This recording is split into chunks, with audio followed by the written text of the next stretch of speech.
Who would like to start reading first? As Dr. Seuss once wrote, "A person is a person no matter how small." It's a quote used more like a motto by these students at Hamlin Elementary School in Rochester Hills. There was no food to eat.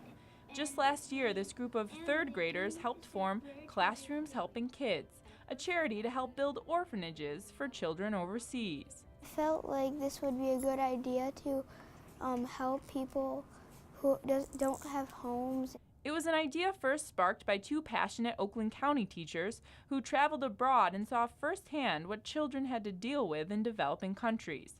They then shared that information with their students back home. We would tell them that we met kids who didn't have all the toys that they had and didn't have all the books to read that they had, and some who didn't even have parents and teachers to love them. And our kids seemed just as concerned about it as we were. I wanted to give back to other people so they could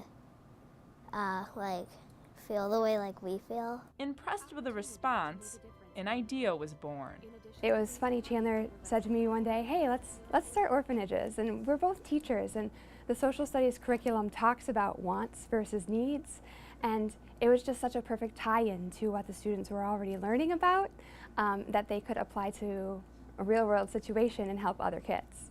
An orphanage that houses around 15 to 20 kids costs roughly $20,000 to build. That includes beds, school supplies, shoes for the kids, and the infrastructure. So let's start counting. So Kristen Cummings' class rallied together and formed the nonprofit. They brainstormed fundraising ideas to move the program forward, made a video to raise awareness for their cause, and were able to get business sponsors on board. And through the students' efforts, Classrooms Helping Kids was able to open 2 orphanages in India this past summer. We really want to be able to connect each orphanage with a school so the kids know who the children in their orphanage are, and they can write letters to them, and they can communicate with them, and they can do things for them. Kristen and Chandler's goal?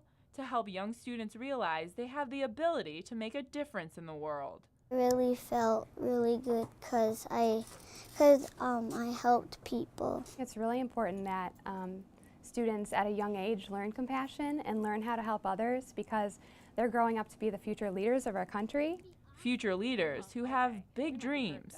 For everyone to have shelter and to have places to live and no one living on the streets. I hope that all the homeless people or kids get a school and then get good clothes and get to eat and drink. And with these young philanthropists, it's a future that's already looking pretty bright. Reporting from Rochester Hills, for 7 Action News, I'm Alexandra Bahu.